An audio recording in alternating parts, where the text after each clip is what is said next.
好啦，咁今次示範呢個 tricks 咧，就教大家點樣喺一個 cell 裏邊嘅內容咧抽取出嚟擺翻去 individual cell 裏邊。好啦，咁我見過咧同事或者朋友咧，佢會點樣處理呢種情況咧？譬如一個 cell 裏邊有好多人名，咁我要求咧將呢啲人名咧擺翻出嚟喺一個 individual cell 裏邊。咁佢哋個做法會點樣啦？佢會咁樣啦 ，highlight 住佢，然之後 copy 擺喺呢度，再 paste 啦。咁第二個預處理區亦都係咁做。再 paste 嗱，咁樣嘅做法咧，一來係慢，二來咧做漏嘅機會咧，亦都係相當之大嘅。好啦，如果你 Excel 裏邊咧係有 text speed 呢個 function 嘅話咧，就可以 apply 呢個 text speed function，幫我哋好快脆做到呢樣嘢。好啦，咁啊首先 clear 咗呢度先啦。好啦，咁我哋先 apply 一個 text speed。好啦，咁見到 text speed 啦，我哋撳落去 double click。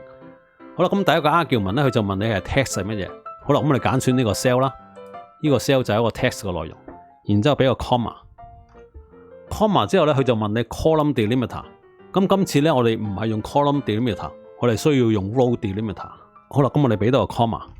好啦，咁今次個 row delimiter 係乜嘢咧？係一個 comma。咁我哋開一個 double quotation mark， 然之後俾一個 comma， 然之後 close 翻去。好啦，然之後俾翻個 close bracket。咁我哋 hit 個 return。好啦，咁你見到咧，就馬上將呢個 cell 裏邊 individual 嘅名咧，就變成一個 row 裏邊嘅 individual cell 啦。咁呢個方法咧，出錯嘅機會咧係近乎零嘅。好啦，如果個人名咧需要打橫嘅，做一個 column 出嚟嘅。好啦，咁我哋點樣做咧？我咁喺度開始啊，俾一個等於啦，然之後咧亦都係 text speed。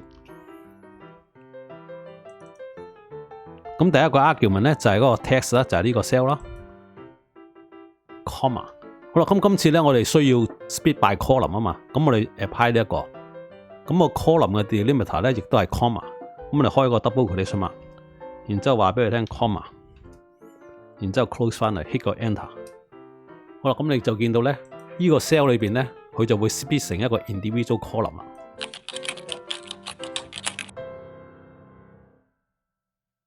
好啦，咁呢個 tricks 咧就教大家點去處理資料。好啦，咁大家可能會遇咗啲情況咧，有3個列表，呢3個列表咧個 structure 都係差唔多嘅。譬如呢度咧係有第一個列表咧就係 sort A 嘅資料啦，而第二個列表咧就係 sort B， 第三個咧就係 sort C。咁經常遇住一種情況咧，我哋需要將呢3個列表咧就整合埋一個嘅。咁有啲朋友會點做咧？咁我哋開一個新嘅列表出嚟啦，咁啊擺喺呢度啦。咁然之後咧就將佢 copy 啦，咁樣去做。嗱，咁樣嘅做法咧，如果你資料好少，同時咧唔需要 update 嗰陣時咧，就還可以接受。但係如果你啲資料係比較多，而且咧資料亦都係有機會有更新嘅話咧，咁呢個方法咧絕對係唔 work 嘅。咁最好嘅方法應該點做咧？好啦，咁我 clear 咗呢度先啦。咁今次咧我會示範一個 VStack 嘅 function 咧，幫我哋去做好呢件事情嘅。咁去 apply 呢個 VStack 之前咧，我哋可以將呢3個資料咧變成一個 Excel table 先。好啦，分別喺3個 dataset 裏邊咧。我哋選擇第一個先啦，個 cursor 咧擺喺個資料範圍裏邊，我哋撳一個 insert， 話俾佢聽 define 成一個 table。好啦，咁你見到呢度咧，我哋話俾佢聽，我哋需要一個 header 啦。好啦，咁你見到咧呢度轉咗顏色咧，即係話係一個 table 啦。好啦，咁同樣第二個 dataset 就咁做，選擇咗呢個範圍裏邊，我哋撳一個 insert， 揀選 table， 同樣話俾佢聽有 header。咁第三個亦都係咁樣做，如此類推。好啦，或者係 header 我哋改咗少少顏色佢啊，變咗係白字好睇啲。我哋撳咗 F4， highlight 呢度，亦都係撳咗 F4。我哋只需要喺度做一個 formula， 話俾佢聽 VStack， 揀選 VStack 啦喺度。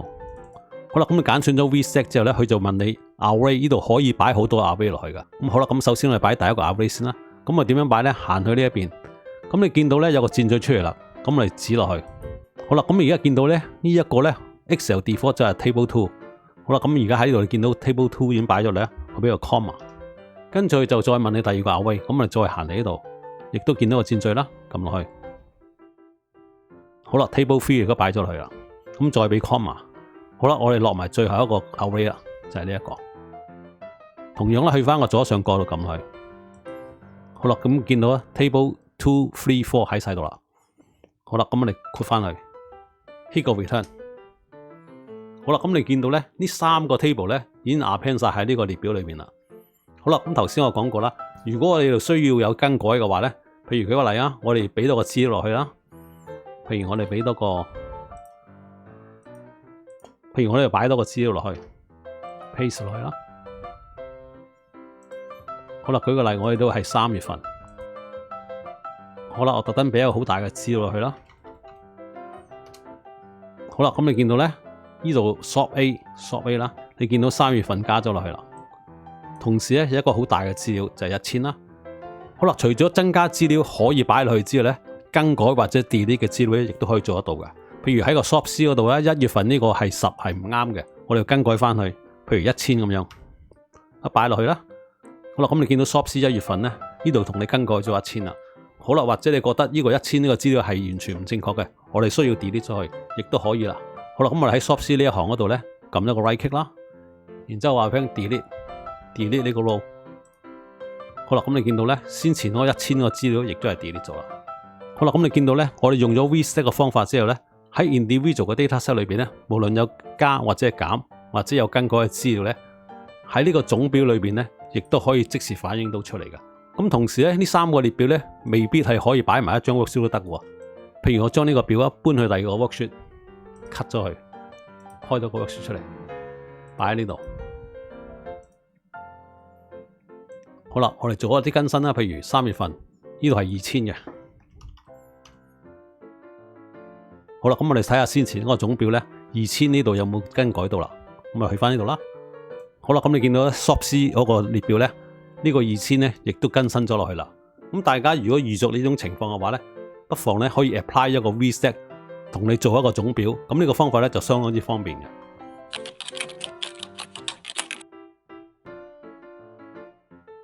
咁呢個示範技巧咧就教大家點樣喺啲表格裏邊查詢一啲資料嘅。咁呢個示範嘅表格咧就係一啲車站嘅資料啦。咁喺左手邊咧呢個就係車嘅班次啦，而喺呢一個 column 咧就係不同嗰個站到達嗰個時間。好啦，咁舉個例啊，下低呢度可以查詢一啲車嘅班次啦。譬如我查詢呢個 train A 咁樣，咁我哋喺度揀選 train A 啦。好啦，咁我哋想睇下第6個站幾時到啦。好啦，咁第6個站到嘅時間咧就係9點15分，就喺度查詢得到啦。譬如舉個例，我哋想睇下下一班車到達第6個站係幾時咧？咁我哋揀呢度啦 ，B。咁你見到咧就係9點47分，好似上高嘅指示咁樣啦。咁呢個做法咧，對於一啲表格嘅查詢咧就相當之方便嘅。如果我哋想做到呢個效果咧，亦都係相當之簡單。我哋只需要 apply 一個 indirect function 咧就可以做到呢樣嘢噶啦。好啦，咁我而家取消咗呢個設置，重新做一次俾大家睇啊。好啦，咁先前嘅設置咧我已經取消咗，我而家重新再示範俾大家睇噶。好啦，咁第一個步驟咧，咁我哋將呢個列表咧要做少少功夫先。咁呢度有7個站啊，我哋首先咧 highlight 咗佢先 ，highlight 咗呢個範圍，然之後我 define 一個 name 喺個 formula 度撳落去，然之後 create from selection。好啦，咁你見到咧呢度就 create from selection 啦。咁我哋話俾佢聽 top row 就係做一個名，我哋撳落去。好啦，咁你而家睇到咧，每一個站咧，佢分別咧就 create 咗個 name 嘅。好啦，咁或者我哋喺個 formula 嗰度睇一睇啦，撳落去，揀選 name manager。好啦，咁你見到咧 stop 1至到 stop 7見咗喺度咧，就做咗個名啦。咁而呢個名咧，亦都話咗俾你聽咧，裏邊包含咗啲咩時間啊？你睇得到咧 stop 1由8點鐘至到10點03分啦，8點鐘至到10點03分，如此類推。去到 stop 7都係咁樣。好啦，咁再做多一樣嘢，我哋將個 train 嗰度咧同樣咁做。咁今次咧，我哋由 train 嗰度開始 highlight。咁話俾你聽咧，再做一個 name 喺個 formula 度撳落去，同樣咧就去翻 create from selection。咁今次咧，我哋揀呢個 left column， 用嗰個 train 嘅名咧就做一個 name， 咁就 OK。好啦，我哋再睇啦 formula。Name Manager 撳落去，咁今次咧，你亦都見到咧 train 嗰度咧，亦都係做咗個 name range 出嚟嘅。嗱喺個 train 嗰度咧，佢由8點至到9點30分，咁你見到咧 train 由8點鐘至到9點30分 ，train E 嗰度咧，亦都係啦，10點03至到11點33分。好啦，咁呢個就係大前提，我哋將個列表咧分別做咗一個 name range。好啦，去到下低呢一度啦 ，train 呢度同埋一個 stop。咁我哋咧為咗方便嗰個輸入咧，我做一個 data validation。咁點樣去做咧？揀選 data 啦，咁我哋喺個 Data Tools 嗰度揀選呢個 Data Validation 撳落去，再揀選 Data Validation。好啦，咁我哋揀選咗個 List。好啦，個 List 嗰度咧，我哋 highlight 個 Source。咁個 Train 嗰度咧 highlight 呢個範圍，即係話俾佢聽咧，我哋會揀選呢個輸入範圍。好啦，撳一個 OK。好啦，咁你睇下呢個效果啦。好啦，咁你見呢個 Train 咧由 A 至到 E 可以揀選啦。好啦，同樣咧喺個 Stop 我亦都係咁做，亦都係去個 Data 度啦，揀選呢個 Data Tools，然之後再揀呢個 Data Validation。同樣喺呢度咧，亦都係揀個 List。咁今次咧，我哋揀選呢一個位置，一個 Stop， 咁撳 OK 啦。好啦，咁喺呢度咧見到個 Pull Down Menu 啦。咁你見到咧嗰個選擇咧由 Stop 1至到 Stop 7。好啦，咁我哋選擇 Stop 3啊。好啦，咁你要提一提大家咧，大家要 define 呢個 name 嗰陣時咧，中間咧唔可以有 space 嘅。咁所以你見到咧 Stop 1至到 Stop 7咧，下低有個 underscore 嘅。咁因為咧 define 個 name 嗰陣時咧，中間唔 allow 你有 space 嘅。咁我哋見到個 Train 嗰度咧，同樣都係啦。咁中間咧係有個 underscore 嘅。咁大家要做呢個 name 嗰陣時咧，一定要注意呢一點啦。好啦，建立咗我哋嘅 name range 之後咧，同時咧呢度亦都做到個 pull down menu 咧。最後呢步咧就相當之簡單啦。我哋只需要 apply indirect function 咧就可以做到先前效果啦。好啦，咁我哋喺個 arrival time 嗰度咧俾一個 formula 等於 indirect。indirect 第一個咧就係呢個 train 嗰個 number 啦。好啦，咁跟住嚟括翻去，然之後咧俾個 space， 再俾到個 indirect。再攞埋呢個 stop number 出嚟，就係呢個位置啦。好啦，咁我哋 close 翻去 hit 個 return。好啦，咁你見到咧 train B 喺第3個站咧就係9:02分啦，見到呢度 exactly 一樣啦。好啦，咁你再試下佢啦。譬如下一班車 train C 咧就係9:11啦。好啦，咁你見到 exactly 一樣啦。好啦，或者我哋試下 train C 嘅第6個站啦。第6個站就係9:56分，9:56分啦。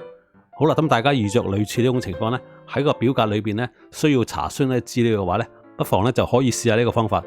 咁只需要咧喺度用一個 indirect function 指住呢兩個查詢嘅資料咧，就會喺呢個表格裏邊咧攞到對應嘅資料出嚟噶啦。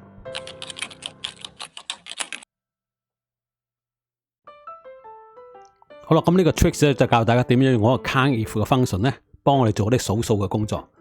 咁處理 Excel 嘅資料裏邊咧，我哋經常都遇上情況咧，需要做一啲 counting 嘅 function 嘅。譬如喺呢個列表裏邊咧，我哋想知道有幾多個人係 pass 啦，或者幾多人係 fail 啦。咁資料少嘅話咧，你就可以就咁數啦，1、2、3、4、5、6、7，咁即係話7個啦呢度。好啦，如果總人數係14嘅話咧，咁就即係話14減7啦，咁亦都係7啦。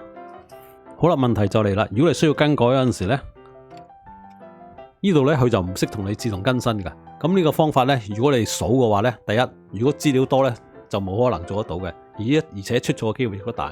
如果有資料更新嗰陣時咧，呢啲資料亦都係唔啱嘅。咁今次咧，我就教大家點樣用嗰個 count if function 咧，可以處理到呢啲資料。好啦，咁我哋 clear 咗佢先啦。做法亦都係相當之簡單啫。我哋只需要咧用一個 count if 嘅 function。好啦，咁你見到 count if 啦，揀選咗佢。好啦，第一個 argument 咧，佢就問呢個 range。咁今次咧就 count 呢個 range， 揀選呢一個啦。好啦，咁我哋落個 F4 lock 住佢啦。好啦，咁跟住我哋俾個 comma 之後咧就 criteria。咁我今次咧，我哋睇呢個 range 咧，個 criteria 咧就睇個 pass， 即係呢一個啦。好啦，咁我哋可以 hit 個 enter。好啦，咁你見到咧 pass 咧就6個。好啦，咁咪再做埋下低啦。好啦，咁當然啦，你可以 copy 嗰條 formula 落嚟嘅。好啦，咁嗰個 formula 我再做多次。咁大家印象咧就會深刻啲。我再俾多個等於啦 ，count if，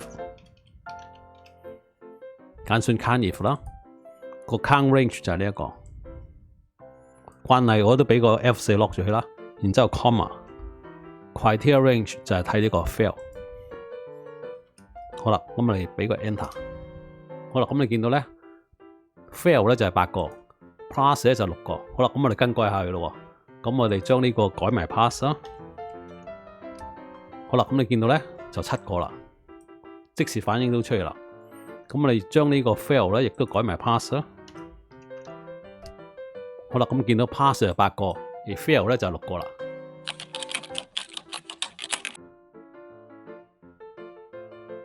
好好啦，咁呢個示範技巧咧就教大家點樣用一個 clipboard咧，可以幫我哋做一啲好快速嘅 copy and paste。譬如舉個例啊，喺左手邊嘅 dataset 裏邊啦，我哋需要抽取一啲資料出嚟擺喺右手邊。咁通常我哋會點做咧？譬如我哋抽呢個資料出嚟啦，就會做一個 copy 啦，然之後行過嚟呢邊再 place。譬如呢一個資料亦都係咁做 ，copy 行過嚟呢邊 place。如此類推，如果我哋有若干個嘅話咧，如果咁樣做呢個時間咧都比較慢啲嘅。好啦，咁有一個方法咧可以做得快啲嘅。咁我哋首先 clear 咗啲資料先啦。好啦，我哋可以利用一個 clipboard 嘅方法咧，幫助我哋做呢個動作嘅。咁首先咧，我哋喺邊度攞個 clipboard 出嚟咧？好啦，咁我哋喺個 home 嗰度。好啦，咁你見到呢有個 clipboard，喺個 clipboard 度咧，右手邊有個節奏，你撳落去。好啦，咁你見到咧，而家呢個 clipboard 就攞咗出嚟啦。好啦，咁第一件事咧，我哋需要睇下 clipboard 裏邊有冇資料先嘅。如果係有嘅話咧，我哋需要 clear 咗佢嘅。譬如舉個例，我示範擺啲嘢入去先咯。譬如我 copy 咗啲嘢入去先。好啦，咁我哋喺個 home 度撳落去啦。clipboard 撳呢個箭嘴。好啦，咁你一見到 clipboard 裏邊係有嘢嘅，咁呢個就係頭先我 copy 咗一個資料出嚟噶。咁我哋 clear 咗佢先。好啦，確保 clear 咗啦。好啦，咁我哋收翻呢度去。好啦，咁或者我哋亦都揀選3個 item， 準備 copy 過嚟呢邊啦。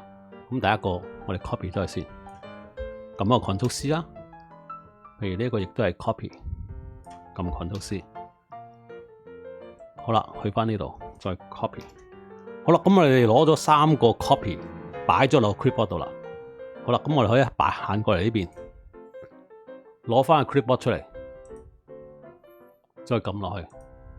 好啦，咁你而家見到咧有3個 item， 頭先我哋先前擺咗落 clipboard 度啦。咁我哋而家選擇咗呢個位置啦，我哋可以一次過 place all 落去嘅。好啦，咁你見到咧呢度全部咧一次過擺晒落去啦。好啦，或者過後嘅時間咧，你亦都想再抽取2個出嚟，咁點樣做咧？咁亦都喺翻個 home 嗰度啦，揀選個 clipboard。咁 make sure 咧，我哋 clear 咗先前嗰啲先 ，clear 咗佢。好啦，咁我哋可以做啦，再揀選啦 ，Ctrl C。再揀選 Ctrl C， 好啦，行過嚟呢邊，攞個 clipboard 出嚟，亦都係 place all。